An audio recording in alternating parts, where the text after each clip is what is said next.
Hello and welcome to another day trip of Daz, where we are at Buckfast Abbey, which is at the foothills of Dartmoor in Devon. And this is a monastery which first had a property on it, I believe, as early as 1018, when King Cnut was walking around the place.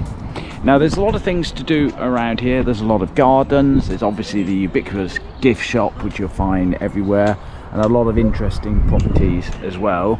And then we're going to move a little bit outside of the Abbey area because there are steam trains around here. I want to take you to a slightly ghostly graveyard if we can. There's a butterfly farm here. I'm not sure if we're going to go into that one there. But also I want to have a look at a local country park where you can go kayaking and other things as well. So there's quite a bit to do around here at Buckfast. It's just outside the town of Buckfastleigh, as I said, on the edge of Dartmoor. But before we get into the details of what's going on inside this rather good looking building, I thought we'd start by just having a little walk around the outside of it so we can see exactly what's going on here.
So in the background you can possibly hear the sound of the church organs playing inside this particular monastery at Buckfast.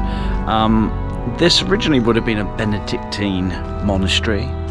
In more recent times it's Catholic, and I'm going to go inside the actual abbey now itself, but I'm conscious of the fact that there will be people in there doing their worship. I'm also conscious the fact that this is being filmed on the week that Pope Francis passed away, and so there may be people mourning his loss inside. So we're going to be quiet, we're going to walk around the inside of the abbey, and we're going to take in the sights of what we see in there, but at the same time I'll be respectful to everybody who's actually inside it. So join me now as we enter inside the abbey.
So I hope you enjoyed our tour inside the Abbey, which isn't the world's biggest one, as you can see, but still quite impressive nonetheless.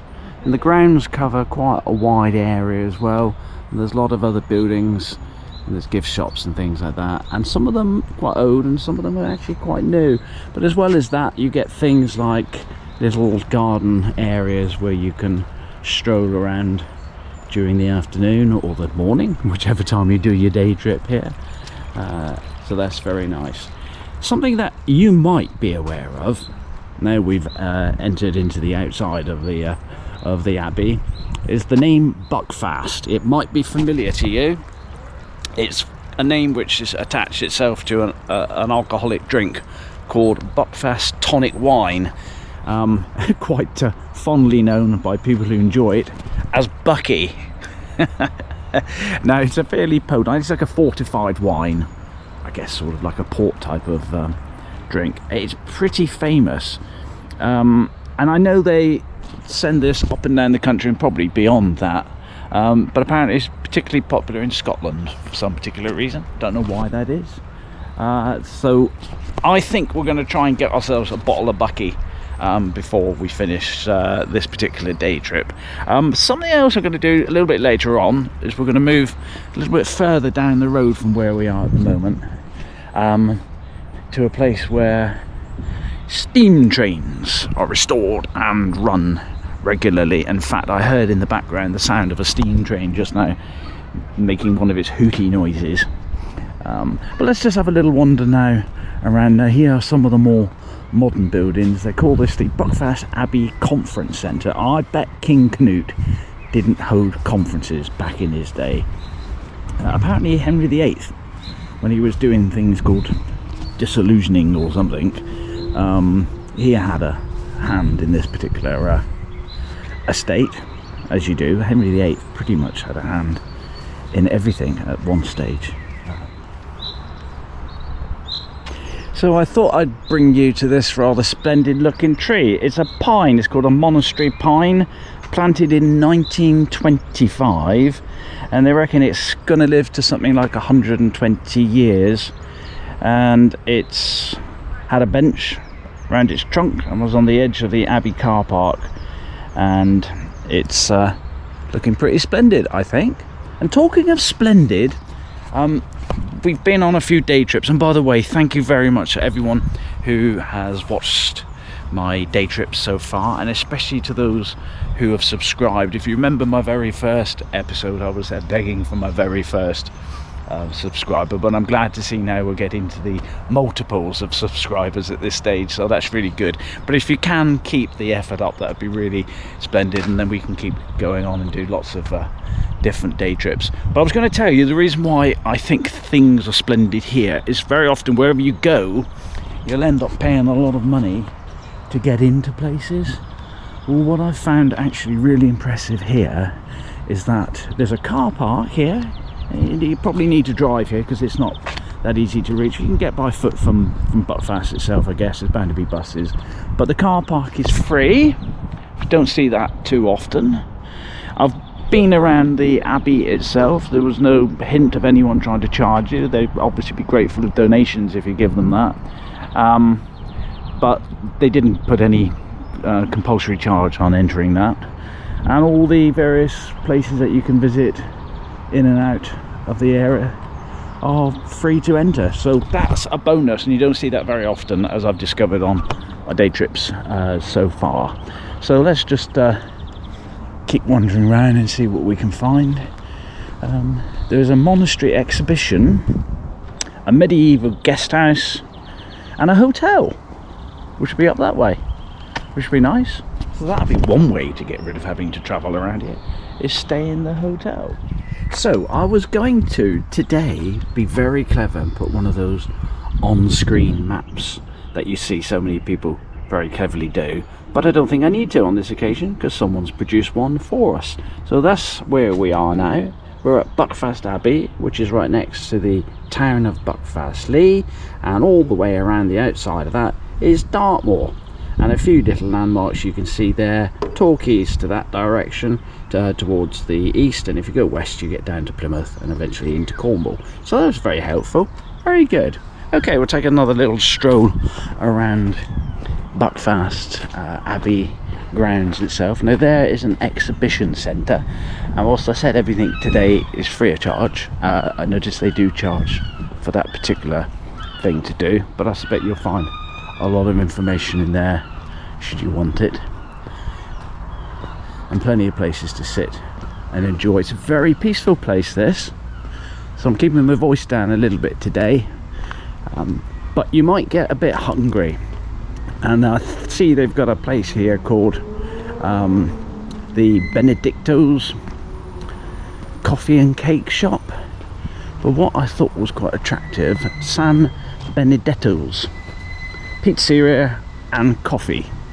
So that's pretty good, so you'll probably get quite hungry strolling around these places. But what caught my eye just now is this huge great water mill, which is spinning around in the background, so we're going to have a slightly closer look at that as we hear the squeaks and brakes of modern day transport. This is something which I think will be a bit more historic. It's looking pretty good, and I guess they would have been making all sorts of things around here, maybe textiles. Certainly know they were into the production of wine. I don't know if you would need a water wheel for that particular thing, but that's pretty cool, isn't it? And there's San Benedetto's Pizzeria shop for you to come and get your food and sit there admiring this fantastic. You can see where the water would have been funneled down along this almost bridge-like connection onto the to the main water wheel. And then of course you can look, when you're having your pizza, across the abbey. So we'll continue our little walk around here. There's lots of parkland around here as well, and somewhere they produce the famous tonic wine, and I'm on my way to see if I can go and buy a bottle of it. I'll see you later in the show. So I could be completely wrong, but I found a gift shop, and you expect to find a bottle of Buckfast Tonic Wine for sale inside a gift shop? I might be completely wrong, but we'll go and have a look in there and see if we can do that one there. That'll be quite nice, so keep my eyes open. I might just end up buying a candle or something. I'll be looking at what gathering now.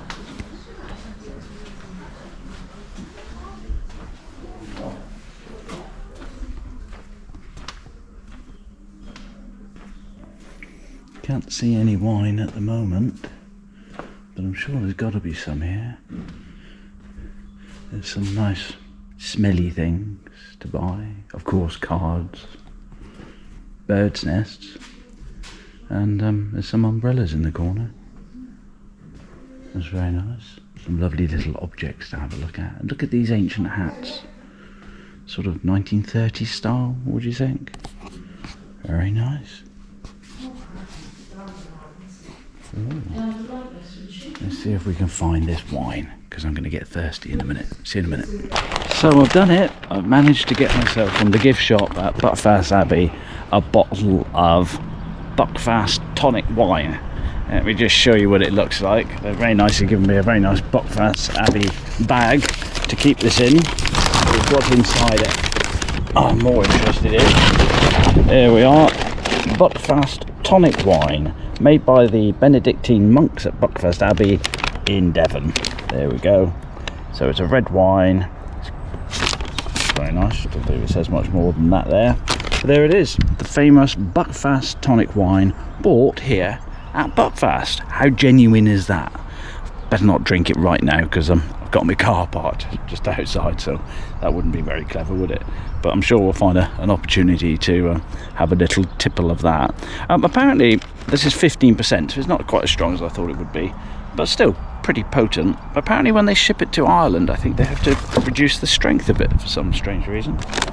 There we go.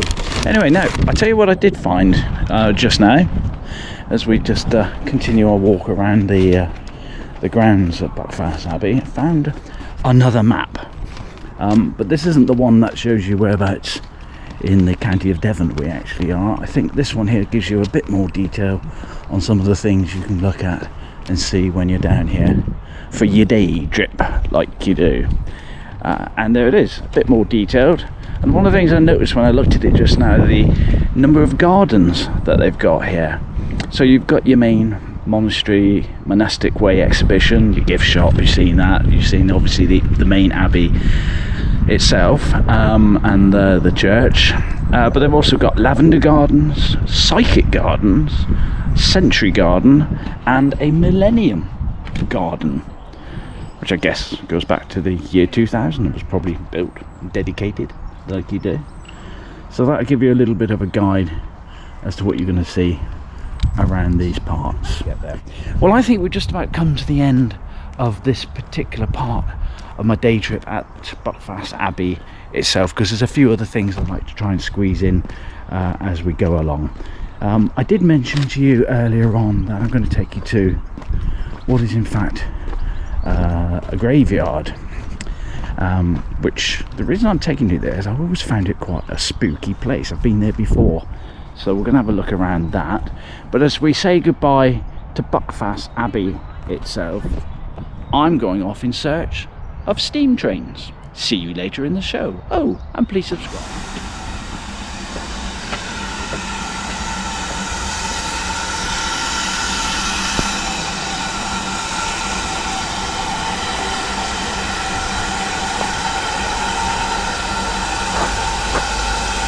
Well, I don't need to say much, do I? Welcome to South Devon Railway, which is actually in the town of Buckfastleigh, very short distance outside Buckfast Abbey, and there's a steam train. That's pretty cool, isn't it? Very nice. You can smell it as well. I can also see a diesel train there in the background, which is pretty good.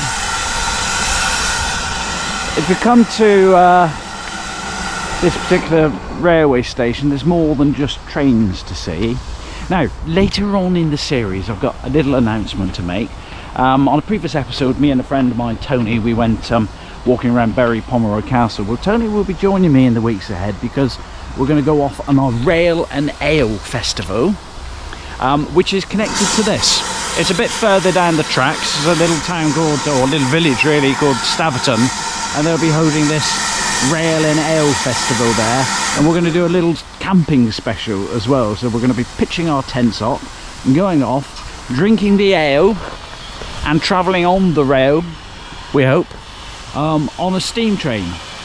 It could be one of these actually. There you see the livery there of the colours of the Great Western Railway, which is that kind of yellowy brown liverage which you've got. But the trains themselves are always painted, I think, well, maybe they were done in black sometimes, but they were done in this very deep, almost like racing car green. I'm sure there's a proper name for it. So that's what you get ahead. Now, the other thing you will find when you come down here is you don't just get trains. They've got a butterfly sanctuary, and as well as that, they've got an otter sanctuary. So that's pretty cool. Now it looks like we've got one of the guards here waiting for the train to go. Looks like the footbridge is closed. Whoa! I made a bit of a noise there, didn't it? Oh look, he's on the move. I bet that doesn't come under net zero.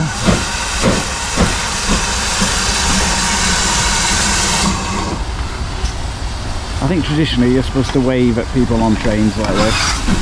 There's a few passengers on board. It's a fairly quiet day today,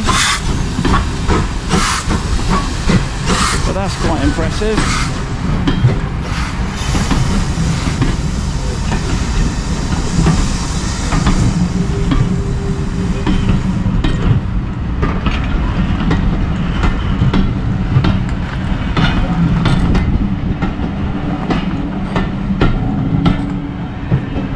So as the train heads off into the distance, we're going to cross over onto the other platform and see what else we can see.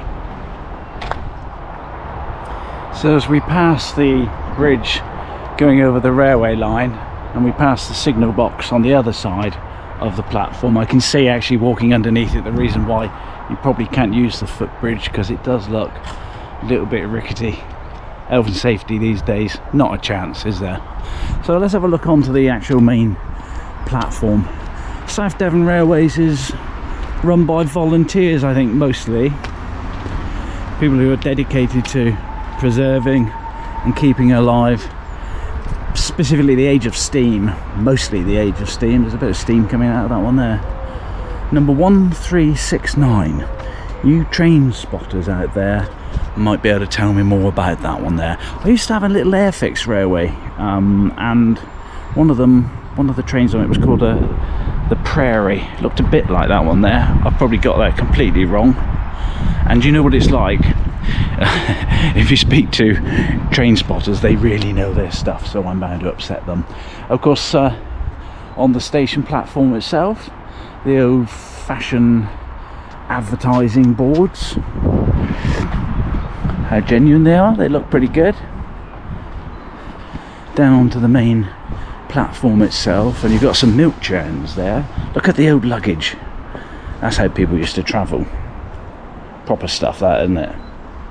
Jump on board for a murder mystery experience on South Devon Railway. Now that might be worth a day trip. Come down here, there's bound to be somebody murdered on the train. Probably Agatha Christie sat there behind it somewhere. So we look into the main ticket office, I guess.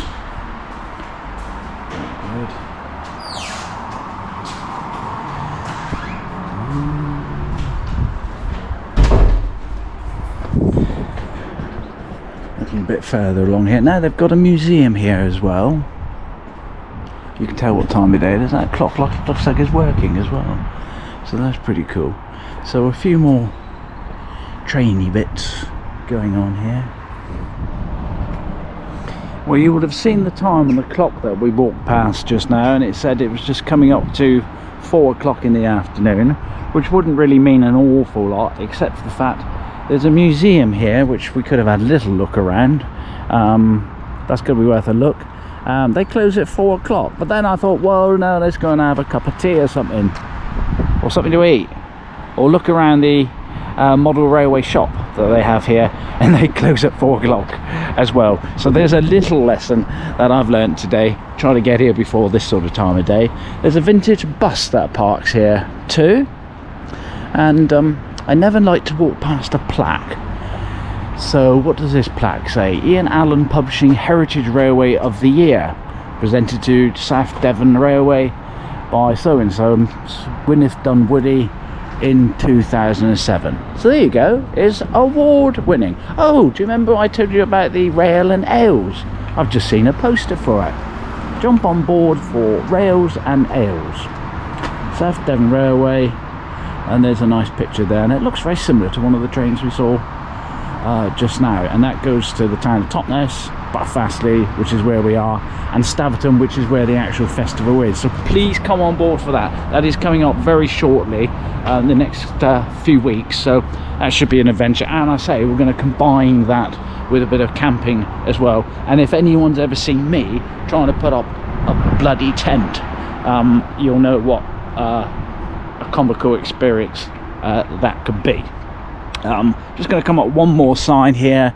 The Rights of Way Act of 1932, Great Western Railway Company hereby give notice that this way is not dedicated to the public. Oh, well, it's tough, isn't it? Because we're going down this way. Well, we're going to head back now to the car. Like I say, there's also a butterfly sanctuary here, and there's a place where otters are kept. And so again, it's all sorts of stuff you can do down here. And one final little thought, I mentioned to you when we went to the Abbey just now, that everything was pretty much free apart from the exhibition bit.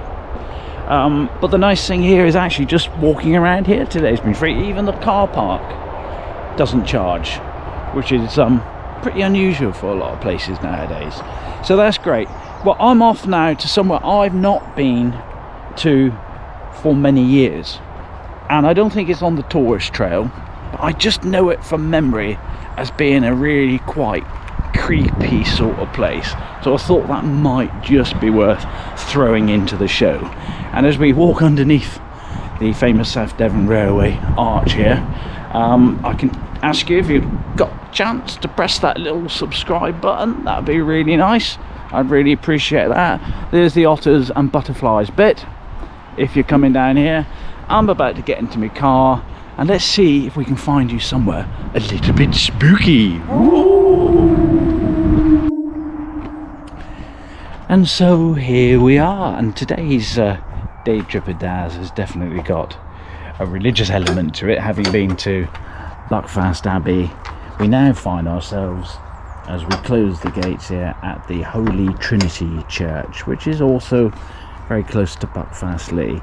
And why I've brought you to this church is, many years ago I stumbled across this place. I was actually helping somebody who was trying to put together some film footage, and they were looking for a place of great atmosphere, and I came across this place, and I just thought it sort of manages to successfully combine great peace and great solitude. And obviously we have to be very respectful, because obviously this is a graveyard. But I also thought that it had a slightly sort of creepy feel to it as well. It just seemed to combine the two things. And I think it's the sheer number of gravestones that we see dotted around here. But also, if you look at the size of some of these memorials, they're really quite large ones. And I think if you were to venture your way down here at night, then you probably would find this quite atmospheric. But the other thing is the church itself. Well, I guess it's not really quite a church at the moment. Many years ago, if you look up at the spire at the top of this church, that's actually made out of metal, because I believe the top of this church was struck by lightning and it was badly damaged, and so they had to replace it with that not necessarily in keeping metal pokey bit at the very top. But here we've got what do they call them, mausoleums, I guess. I'm not sure how much of the inside of the church we can explore, but let's have a look around it. Almost reminds me of my day trip to when we went to Bury Pomeroy. So as you can see, what's left of this particular church stands as a memorial of what once was. And I think some attempts at restoration have gone on here. But it's definitely got atmosphere. Let's have a look inside one of the few remaining parts of the building you can actually go inside of. And we talked about ghosts in our Bury Pomeroy episode. I don't find it hard to believe that there are some spirits that'll be lurking around these parts. The bluebells are out. That's rather nice, isn't it? I'll have a little further look around the inside of this. And there's the spire again that found itself hit by lightning and was destroyed. Then we go through what would have probably been the main entrance, I guess, back in its day. Well, I think you must agree this has certainly got an atmosphere about it. Well, I want to take you around some of the other grounds on the outside here as well. My friend was making a film at the time, and we were discussing locations to film, and I say I came across this place by accident, but I'm quite pleased I did, because it really does have a feeling to it. Fresh flowers here, so somebody still comes and tends to the grave, which is very nice. I'm not quite sure what this outer building is. Would have been part maybe of an older structure. This looks to have a bit more age to it than the main building. I'll take a little stroll down here, but just see how tightly crammed in all these memorials are. And if you are walking around here late at night, I think you'll know it. It will be a bit on the creepy side, to say the least. But I think it was worth just popping up to this part of Buckfastleigh while we're here. Like I say, you probably won't find this on the tourist trail. That's not really something that I've seen advertised or promoted in any way. But when you know, you know, and I definitely thought this was worth coming to have a look at. Right, we're going to head away now from Buckfast and Buckfastleigh. Oh, you can go into the town, by the way. We haven't actually been into the town, so if you want to go in there and do your usual shops, you'll find it's quite a nice little town. It's not huge, but there's certainly things you can do when you're in the town itself at Buckfastleigh. But we're going to head a little bit further out, just tipping on the edge of Dartmoor, where we're going to go to, which is the Dartmoor Country Park. So I'll see you later in the show. So you know what they say about best made plans of mice and ballparks, or whatever the expression is. My plan was to come down to the River Dart Country Park today, which, as the name suggests, is somewhere along here, which is the River Dart. Unfortunately, when I got there today, I discovered that they were having a private event, and that the only way you can actually get into the grounds is either pre-book your private event or spend 55 quid to park there. And I thought, well, sod that. But I'll tell you about River Dart Country Park anyway, as we cross over what is called the New Bridge, which, as you can see, is anything other than a new bridge. It looks pretty old to me, and this straddles the River Dart, and I think the waters are probably fairly chilly if you dip your feet in there. Also, just cross this narrow bridge, so it does make it a little bit busy, but it gives me an opportunity to bring you to a place I was going to come to today anyway, which is a place called Spitchwick. And this place is pretty cool. If you come down here in the summer, it's a great place to pitch your car up, go and take a long walk along the river. A bit quiet today though, so that's not a bad thing as we come along here and just have a look at the river. Let me tell you about the River Dart Country Park though, because you can do an awful lot of stuff there. There's a campsite, and there are adventure parks, little theme parks you can do, mostly based around the woodlands. But as it's right on the river as well, you can do things like kayaking, and you can kayak all the way down from the country park right the way down to Buckfastleigh, which is of course where we've been to today. But if you come to Spitchwick, its most famous thing is if you're going to come along here for country walks, and it's a pretty spectacular place to do that. And I think you can walk for miles in all sorts of directions from around here. I'm not sure if you're allowed to go camping around here, but you certainly bring your car out here and park up for the day and enjoy the local scenery. So if you are going to come to the River Dart Country Park to go kayaking, make sure you check out their website, because you can only kayak or use the river for boats at certain times of the year, because this river is known for, I think it's salmon, which come up river to do the spawning thing at certain times of the year, and then you're not allowed to bring your boat or your kayak or whatever. So just check that out, and don't do what I did, just turn up at the country park today expecting to get in free of charge, which is what everything else has been today.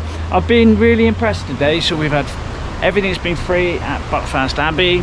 It was free today to walk around the steam railway, the South Devon Railway. Obviously we had a nice little look around the churchyard and the remains of the old church.